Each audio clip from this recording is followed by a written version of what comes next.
తనకు ప్రాప్తం చేయాలి అనే ఆరాటానికి అమ్మ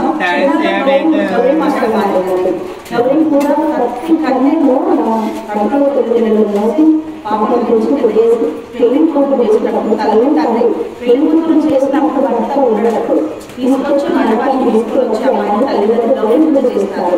ఆ గౌరీ పూజ చేయడం ఎందుకంటే అమ్మ నా కూతురు 9 ఏళ్ళ మోసి కళ్ళు అయ్య చేతిలో పెడుతున్నాము, అప్పుడు మా అమ్మాయికి తోడుగా ఉండే గౌరీ అని చెప్పి ఆ గౌరీ పూజ చేయించిన తర్వాత అప్పుడు మండపానికి వచ్చి పెళ్ళి ప్రతి ఇంతకాలం గౌరీ మాత ప్రపంచంలో లేదండి. మళ్ళీ దీపంలో ఎవరున్నారో తెలుసా? దీపంలో గౌరవం సుబ్రహ్మణ్యేశ్వరుడు, లక్ష్మీదేవి ముగ్గురితో పాటు యోగం ఉంటుంది. ఆ దీపాన్ని మనం దైవంగా చేస్తాం. మనం పూజలు చేస్తే దైవం మనకు అవ్వడానికి ఉంటుంది. మనం శ్రీకృష్ణ దీపంలో దైవం అందులో ఉంటుందండి.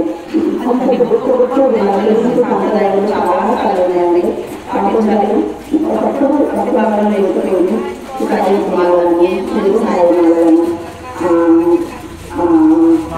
హనుమాన్ మాలని ఇలాంటి మాలని చాలా కలుపుతున్నారు. అప్పుడు మాలండి